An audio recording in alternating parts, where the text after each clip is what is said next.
Good morning, everybody. Welcome to our Sunday worship. My name is Thomas. Before we get into the message, I just want to briefly highlight a few things. First and foremost, if you've been newer to our church, and you're like, who is this guy up here? Just know, no problem at all. I'm part of pastoral staff, but I've been on a sabbatical for the past 3 months. And then even the past month, when I came back, I still wasn't preaching yet. So this is my first Sunday back, and I was really hoping after going through a sabbatical that sermon prepping would be so much easier, but it's not. It's so hard. It's so challenging. So I hope you could be prayerful and gracious today as I return and preach for the first time. But also, as you guys heard, well, we are going to be going back to 2 services. I'm sure a lot of us, we really enjoyed being in the same space in one service these past few weeks. But as you can tell, it gets a little full in here. So in a few weeks, we are going to be meeting at 9:30 and 11:30. And I want to preview, we want to be intentional of how we even do that. And so particularly with the Sundays, just want to give a little preview of what it's going to look like at the pulpit at least. Today, we're going to be looking at a story. It's about a demon. So that's going to be today that we'll be looking at. It's not really, that's the main point, but that's basically what the story is talking about. And then next week, we're continuing Mark. We're going to talk about children. Part 2 of demons. But we're going to talk about children next week. And then our last Sunday together to end our one service is we're going to talk about the topic of divorce, which is obviously going to be, tune in for that one. That'll be our last Sunday. We'll end our one service spirit there. And then after that, when we go into 2 services, we're actually going to be taking a pause in the Gospel of Mark. And we're going to be doing a vision series as a church, what we want our church to really focus and emphasize this upcoming season. So that's going to be how we start our 2 services, and I hope you could join us for all of that. But today, we're going to look at that demon story. There's a story about a demon-possessed child. And when you first read the story, it might sound like we've been through this before. Like Mark has talked about these stories all the time, and yet I hope today we could see, even though this is familiar, it's actually a very unique story. So we're going to look at the Gospel of Mark chapter 9, verse 14 to 29, so if you have your Bibles or your programs. And we could all rise, if you're able, as we read this passage, hearing the Lord speak through the Scriptures. Mark chapter 9, starting verse 14. Mark writes, "And one day, referring to Jesus and his disciples, when they came to the disciples, they saw a great crowd around them and scribes arguing with them. And immediately all the crowd, when they saw him, they were greatly amazed and ran up to him and greeted him. And he asked them, 'What are you arguing about with them?' And someone from the crowd answered him, 'Teacher, I brought my son to you, for he has a spirit that makes him mute. And whenever it seizes him, it throws him down, and he foams and grinds his teeth and becomes rigid. So I asked your disciples to cast it out, and they were not able.' And he answered them, 'O faithless generation, how long am I to be with you? How long am I to bear with you? Bring him to me.' And they brought the boy to him. And when the spirit saw him, immediately it convulsed the boy, and he fell on the ground and rolled about, foaming at the mouth. And Jesus asked his father, 'How long has this been happening to him?' And he said, 'From childhood, and has often cast him into the fire and into the water to destroy him. But if you could do anything, have compassion on us and help us.' And Jesus said to him, 'If you can, all things are possible for one who believes.'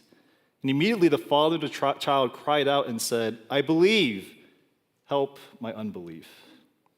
And when Jesus saw that a crowd came running together, he rebuked the unclean spirit, saying to it, 'You mute and deaf spirit, I command you, come out of him and never enter him again.'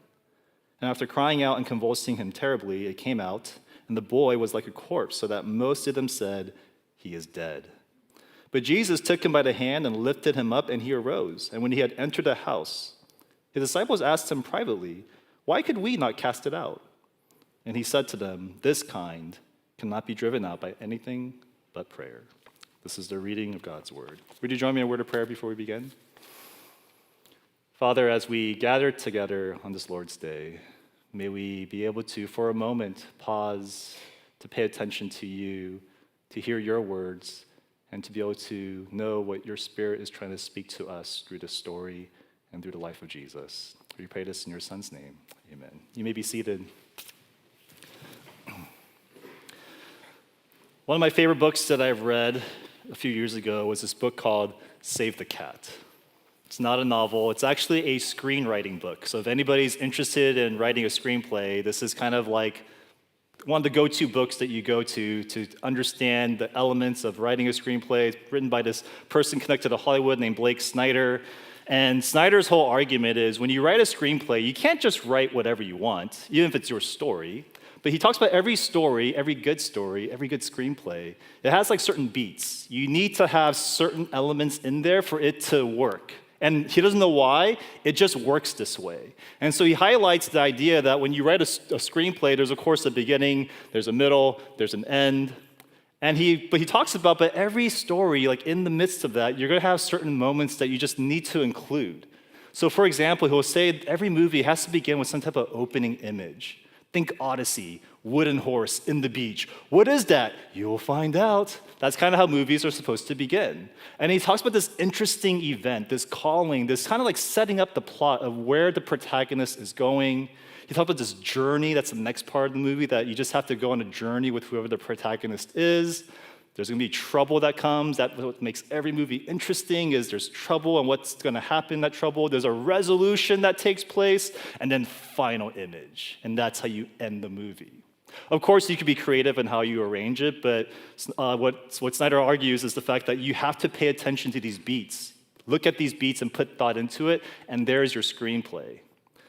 But there's one important beat that he emphasizes that comes near the end of the story that he says you especially have to pay attention to. You especially have to put thought into this part of the story. And he calls this, all is lost.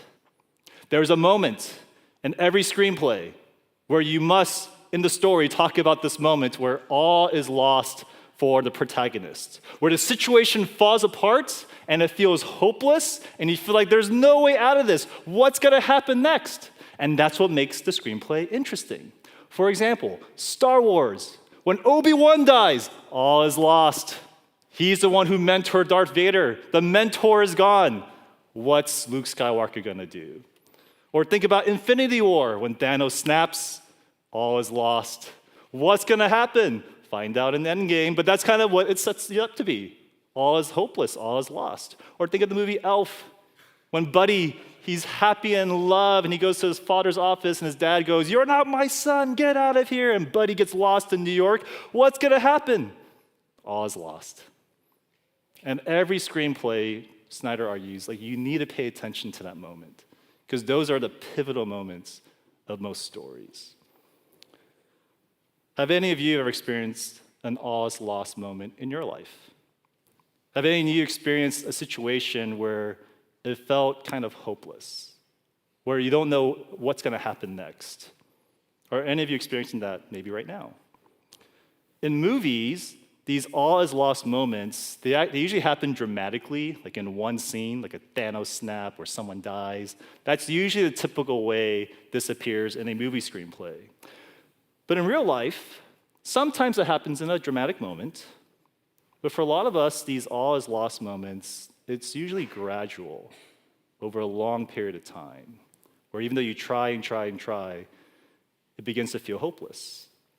For example, some of you might have a broken relationship with your mom or your dad, and you've tried really hard to make it up. You've tried to repair things, but nothing seems to be getting better. All is lost. Or some of you, you're experiencing a painful marriage. It's just like, man, marriage was not supposed to be this way. And you've got help, you read the marriage books, you've even seen a marriage counselor, but nothing seems to be changing. All is lost. Maybe you're struggling from a chronic illness that you thought would last for 2 weeks, and now it's been 2 years. Maybe you're struggling through mental health issues, or you felt like this wave of depression. If you just saw a therapist, it actually might get better. If you just took these pills, you might be feeling better. Maybe you've been going through infertility, and you thought it was really promising, the IVF that was offered to you, and yet as you've been going through this journey, you just feel so alone. And even though you've been seeking help, nothing's changing. Everything feels lost. If you have a situation like this in your life, where it feels like nothing's getting better, and all is lost, today's passage is for you. We've been going through the Gospel of Mark these past few weeks, and we've been talking about how the Gospel of Mark, it's interesting, where you could divide this gospel into two halves, and they're answering different questions. The first half, it's answering this question, who is Jesus? And what's interesting about the whole first half is you have all these miracle stories. Jesus healing demons, casting them out, healing the sick, raising people from the dead. Because Mark, he's doing through all the stories, answering the question, Jesus has authority over demons. He has authority over disease. He even has authority over death because, and we learned for 2 weeks ago, this Jesus is the Messiah, the anointed one. He is the Christ who's going to redeem all things. Now, what's interesting is the second half of Mark, which we started a few weeks ago, it's actually answering a different question. Mark's not asking anymore who is Jesus, but what does it mean to follow him? And in the second half, even though the first half had all these miracle stories, the second half of Mark, there's 2 miracle stories only. There's one later on that talks about the healing of a blind person in chapter 10, and this one that we just read in chapter 9. In other words, this miracle story that we just read today, this is not just a miracle story that's trying to tell you who Jesus is and how he has power. That's not the purpose of this story. That's the first half of Mark. What this story is going to teach us is how to follow Jesus. What does it look like to follow Jesus, and what does this story have to tell us about that, especially when you are experiencing a hopeless situation, especially when everything feels lost? Let this story minister to you. So what does it look like to follow Jesus when all is lost? We learn 3 things here. Number 1, create space to lament. Number 2, practice real faith. And 3, rediscover the need for prayer.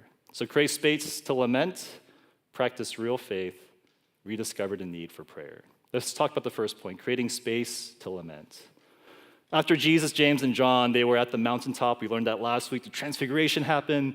And then they come down to from the mountain, and they enter this chaotic scene. This reminds me of when I go on an awesome date with my wife. Like, that was so wonderful. And you go home with the babysitter and all the kids. Chaos. Craziness. That's kind of what's happening right here. Look at verse 14 to 16. It reads, "And when they came to the disciples, they saw a great crowd around them and scribes arguing with them.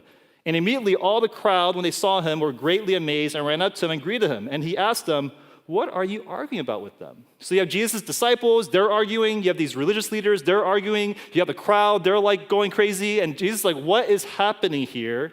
And we find out that what happened was there's a dad who has a son and that son, there's demonic forces afflicting him. Look at verses 17 and 19. "And someone from the crowd answered him, 'Teacher, I brought my son to you, for he has a spirit that makes him mute. And whenever it seizes him, it throws him down, and he foams and grinds his teeth and becomes rigid. So I asked your disciples to cast it out, and they were not able.'" They weren't able to do it. They brought someone who was afflicted. The disciples tried to cast out the demon. Nothing happened. What say you, Jesus? Now, how does Jesus respond to the situation? Notice, Jesus does not go, "Bring the boy to me." He doesn't do that first. He does that later. What's the first thing Jesus does? Look what he says in verse 19.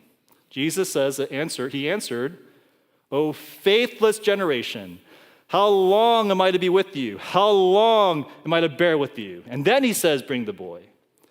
At first glance, it sounds like Jesus is really annoyed. Like, "Oh, you guys. Oh," he sounds like my Asian parents. Like, "Oh, a bee? Are you serious? Come here, come here." Like, it's kind of like that type of tone that I think sometimes we read this as. And we're kind of, when you go that direction, you think, is he mad at the disciples for not being able to cast out the demon? Is he mad at this dad because this dad's going through this? Is he mad at the scribe? Like, who's Jesus mad at? But if you are a good, faithful Jewish reader, if you know the Torah, if you know the Old Testament, you'd be like, ooh, this is interesting. Jesus isn't talking about the disciples or the dad only, because why does he use the word generations? That's a whole large group of people. What is going on here? And why is he using this language of, "Oh, faithless, how long?" This would actually trigger something if you're a Jewish reader. Oh, I've read this before. This sounds like language from the Old Testament that we see over and over again. It's a genre called lament. It's everywhere in the Bible. Let me just give you a couple of samples. Psalm 13:1, "How long, O Lord, will you forget me forever?" Psalm 35:17, "How long, O Lord, will you look on?" Habakkuk 1:2, "O Lord, how long shall I cry for help?" Zechariah 1:12, "O Lord of hosts, how long will you have no mercy?" This is almost a hint that how long it's language. It's like saying, Dear Abby. It's like, oh, they're writing a letter. Here, when you see these phrases, you're like, oh, this is a lament. Jesus is lamenting at this moment.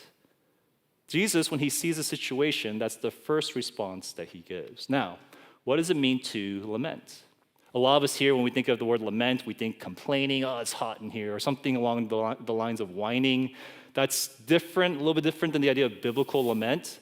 Lament, in a simple term, it's an outward expression of grief, sorrow, or pain in the presence of God. And this type of lament you see everywhere in the Old Testament. 40% of the Psalms are prayers of lament. That means when you open the Psalms, you have a 50% chance that you're going to read someone complaining to God. There's a book in the Bible called Lamentations. Guess what that's about?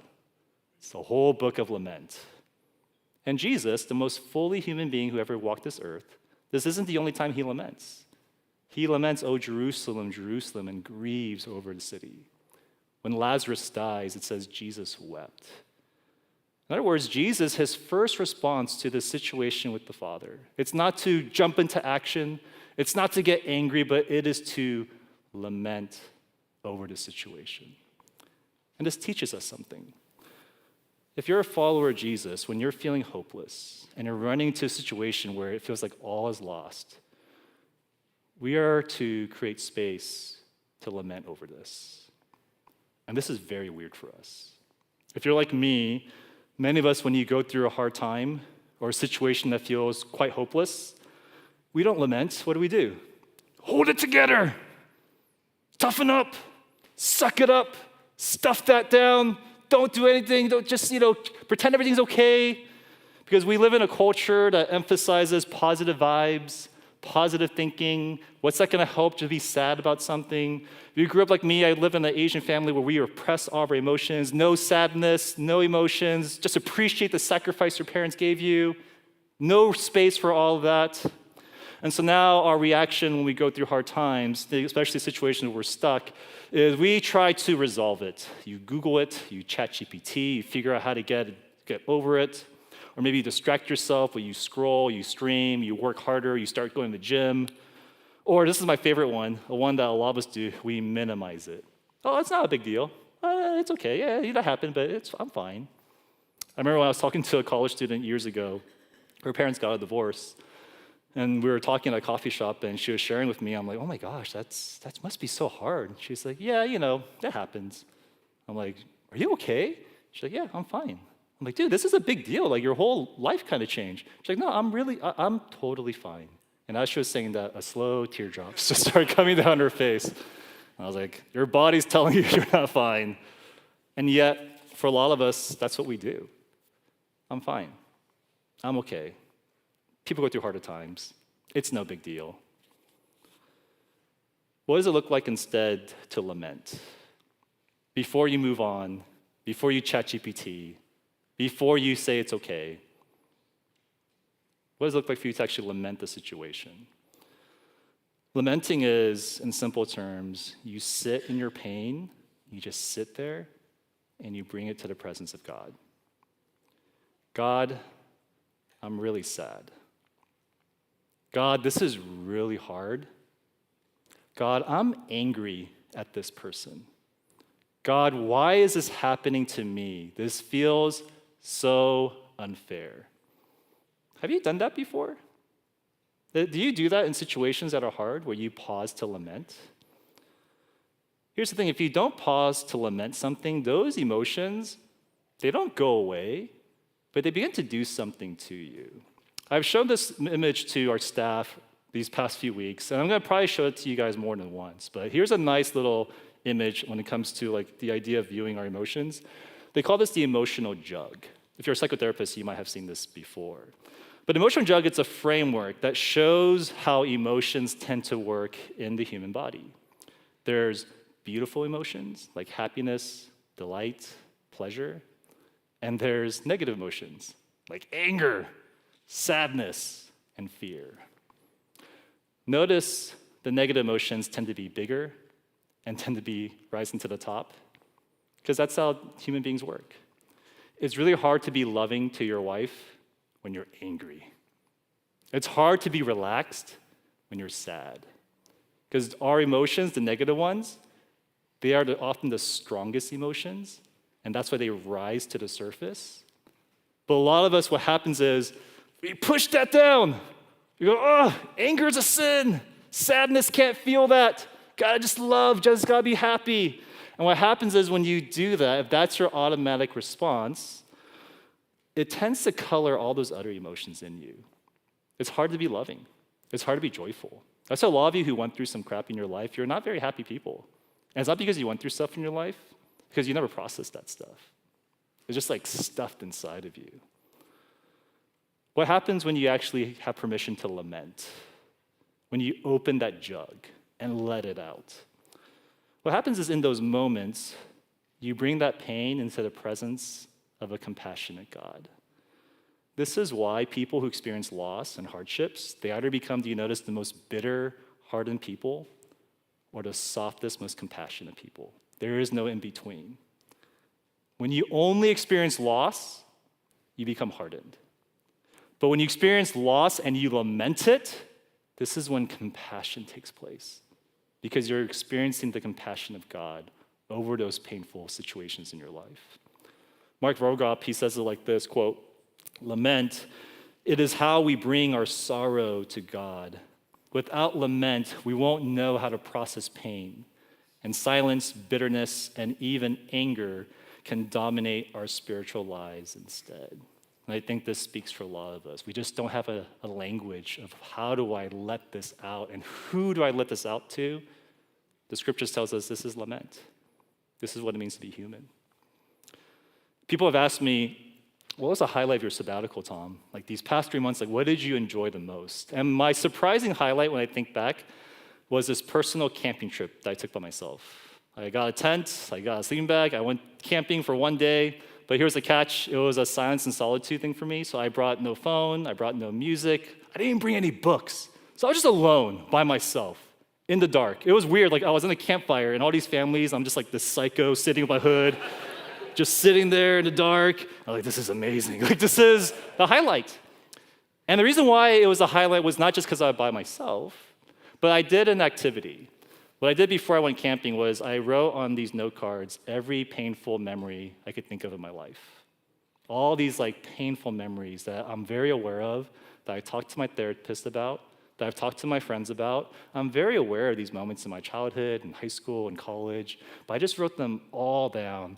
And I went to this camping trip, I was by myself, I just had these note cards, and I just one by one looked at each one, and I just sat with it. I just sat with that memory, feeling it, processing it, bringing it to God.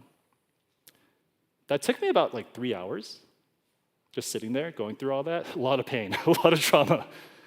And it's very interesting, I realized in that moment, like, oh my gosh, I really analyzed my past very well. I've talked about it a lot. But I never grieved about it. I never grieved that I didn't have a protector as a kid.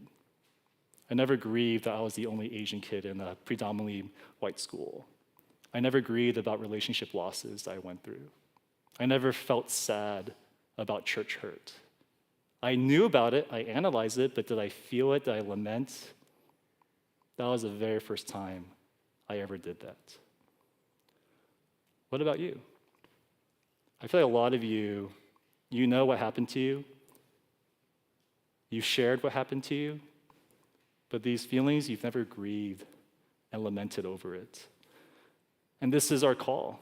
When you face hopeless, difficult, all-loss situations, would you make space to first lament? This might be one of the greatest acts of faith for you, to not analyze and minimize and move on right away, but to sit and to join the saints of past of lamenting to your God. Personally, I know for a lot of you, this might be hard. This might be challenging because, again, you're like me. You're so used to suppressing those negative thoughts. And what happens is when you're like that, like, this is why so many of us, like, I just know, like, we're cross-armed, we're cynical, we're sarcastic, we're haters, we have this hardened shell, and we just think, you're just a hater. But in reality, when I see people like that, I'm like, oh, you didn't just go through pain. You've never lamented. that's really sad. Would you lament about your broken relationships? Would you lament about your marriage that you have no idea how to fix? Would you lament about your career that's not going the way you thought it was going to go? Would you lament about your infertility journey that's been unending? You have full permission to lament, and you don't have to go on a camping trip like me to do that. You don't. As it rises to the surface, what are you sad about? What are you mad about? Let that be a small baby step to just let yourself lament and open that jug inside of you. When we face hopeless situations, we're called to make space to lament. Secondly, when you face situations that are difficult and challenging and hopeless, we're called to practice real faith. After Jesus, he laments over the situation that he sees. He tells the father, now, bring your son. And when he brings his son, we learn to the extent of how the father's been suffering. Look what it says in verse 19 to 22. At the end of verse 19, it says, bring him to me. And they brought the boy to him. And when the spirit saw him, immediately it convulsed the boy, and he fell on the ground and rolled about, foaming at the mouth. And Jesus asked his father, how long has this been happening to him? And he said, from childhood, and has often cast him into the fire and into the water to destroy him. But if you can do anything, have compassion on us. I remember my son, the scariest moment that happened as a parent for me and my wife was this day when my son had a fever and he was really sick. And we're like, okay, let's take care of him. And in the middle of the night, he came to our room going, Dad, I don't really feel good. I feel really sick. We're like, okay, sleep in our bed. And as we're sleeping, I remember my wife just tapped me going, Tom, wake up. And I woke up and my son was literally in the bed, eyes rolled back, just shaking, having a seizure for a full minute straight. It was straight up like Exorcist. It was like Mark 9. This was happening right before us. And we're like, what is happening right now? And we thought he's gonna die right now. And we didn't know what to do. We called 911. Ambulance came. I went to the ambulance with my son, didn't know what was happening. Later on, we found out, it's actually not that big of a deal. It's called a fever seizure. I know it sounds scary, but it's when a human body is really small. If it surpasses 104 degrees, it can't handle it, so it starts shaking. But he's fine, no problem. So parents, if that happens, your son's fine. It's not demon-possessed. Just something that we parents go through sometimes. But for us, that was scary. That was extremely scary, and my wife and I still talk about the scariest moment in our parenthood was that moment right there, when we thought our son was going to die because he was going through a seizure. This father went through that not just for a moment, but every single day. Every single day watching his son go through the seizure, every day because of some type of demonic oppression that's taking place. Every day it's throwing him into the fire, into the water, and the dad has to drag him out and help him. And you can just imagine the help that he tried to get because it happened throughout childhood. No one could help him, hopeless situation, until he hears about this rabbi and his disciples. And they are able to heal people, especially people possessed by demons. You can imagine the father's hope being, finally, someone I could go to, brings his son to the disciples going, heal my son. And the disciple goes, you got it, boom. Oh, sorry, man, can't do it. Imagine the father's situation in that, where you risk yourself and put yourself out there one more time, and your son's condition is too serious. This is why when Jesus invites the father to bring his son, he senses the father's hesitation. If you can, what? And then this leads to one of the most memorable, powerful dialogues in all of Scripture. This passage right here, verse 20-24, is beloved by so many Christians. Look what it says. And Jesus said to him, if you can, all things are possible for one who believes. Immediately the father child cried out and said, I believe, help my unbelief. Barnabas Piper, he's John Piper's son, he has this verse tattooed on his arm. He's like, this is my verse. And I think for a lot of us here, if you read this or pay attention to this, this might be your verse too. Because notice a couple of things about what's going on in this exchange. First, notice the type of faith this father is saying he has. It's not just, I believe, of course you could heal my son. And it's not just, help me with my unbelief, I don't know if you could do it. It is this mixture of a faith that has faith and doubt.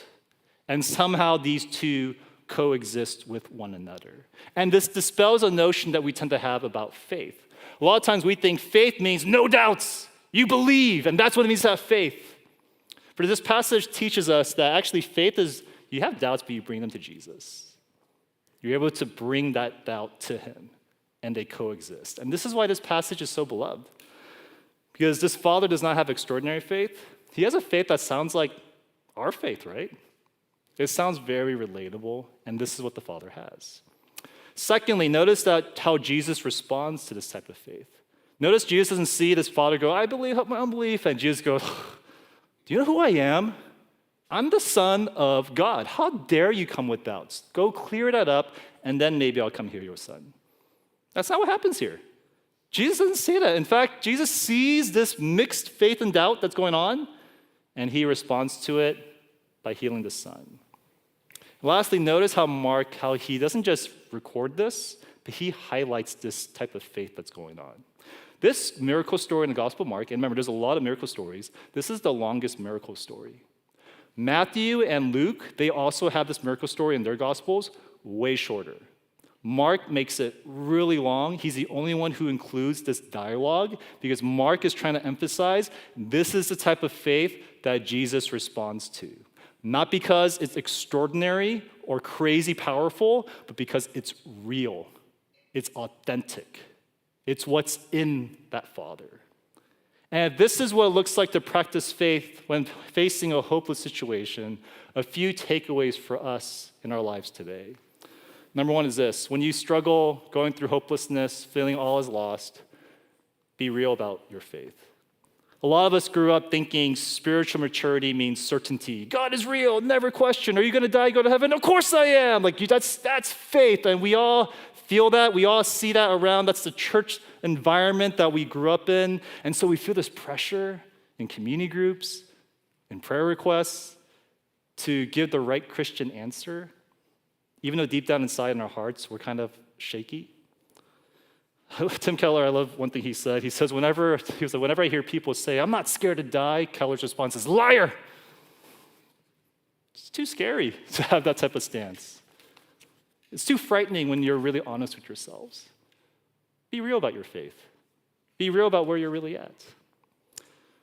Richard Neuhaus, he says it like this, quote, Jesus, he does not reject anyone who turns to him.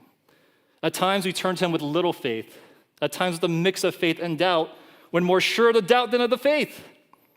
Jesus is not fastidious about the quality of faith. He takes our faith more seriously than we do, and he makes of it more than we ever could. His response to our faith is greater than our faith. In other words, whatever faith you have, let it be real, he'll work with that. Don't be ashamed of the type of faith you have that you bring to him. Secondly, don't just be real with your faith, but be honest about your doubts. I know a lot of us here, we have doubts. You might doubt, is the Bible real? Is there really a God? Is creation, the story real, the story of creation? We have these doubts that we feel like we're not allowed to really ask, and we just kind of hide it away, and we push it away. Some of us, we have those intellectual type of things. Others of you, it's more personal. I got some real doubts about what's going on. And I know it sounds non-Christian to even voice it, but it's just kind of there. I know I have those. 2 weeks ago, the elders, we went on an elder weekender, and during this elder weekender, I got a phone call from my wife about someone we knew. So my daughter, Emma, it's really cute. One of her closest friends at school is this kid named Evan. They grew up together from first grade all the way to fourth grade right now, and it's a boy and a girl. I'm like, do they like each other? It's like one of those type of things, so it's really cute. And through that friendship, we got closer to Evan's mom and dad. Evan's dad loves Emma. He's like, dude, Emma is so funny. I'm like, she is, right? And we just kind of bonded over that. So fast forward, we're at this elder weekender, and my wife calls me, and she's like, hey, can you pray for Evan's family? His dad just got into a car accident. And I was like, oh, okay. And so prayed for him and thought that was it. Next morning, I get a text from my wife going, oh my God, he passed away. Suddenly. And I remember I FaceTimed my wife, and she's just crying. And I just kept thinking about Evan and his family. I'm like, oh man, what's going to happen? What's going to happen to Evan? He doesn't have a father. He's so young. What's going to happen to his mom? She actually doesn't work because she has another special needs child who she has to take care of. The father is the only person who was able to financially provide for them. They don't really have too much community or family that are local around them. And I remember when I thought about the situation, this is really rough. She's a widow, She has a young child and a special needs daughter. They don't have much financial help. What's going to happen? And one of my mantra verses is Romans 8:28, where God does works all things for good. And this is where I had to really challenge that. Like, do I really believe that here? Like, do I really believe in this situation, God's going to work all things together for good, even through this? I do believe it still. But if I were to be honest, I have a hard time seeing it in this particular situation. But the invitation here is for me not to bury these doubts, but bring them up. Raise them up to the Lord. This is called vulnerability. This is called intimacy. And this is, I know for a lot of us, uncomfortable, but this is what real faith is about. All those doubts we have, bring them up, because I know we have them. And let your faith be real through that process. Bring real faith. Be honest with your doubts. But lastly, we learn, be grounded in your hope. Verse 26 to 27, look what it says. After crying out and convulsing him terribly, it came out and the boy was like a corpse, so that most of them said, he is dead. But Jesus took him by the hand, lifted him up, and he arose. The story ends pretty well. The father who went through all this confusion and heartache, his son got healed. And for us who go through hopeless situations, might think, that's nice. I wish that would happen to me. What happens to us when we don't have that type of ending? And this is where I love the way Mark framed the story. This story, I feel like he frames this way for anybody who resonates with it, how to view this story in the grand scheme of things. This story in the Gospel of Mark, it's also the Transfiguration. You know what happens right before this story?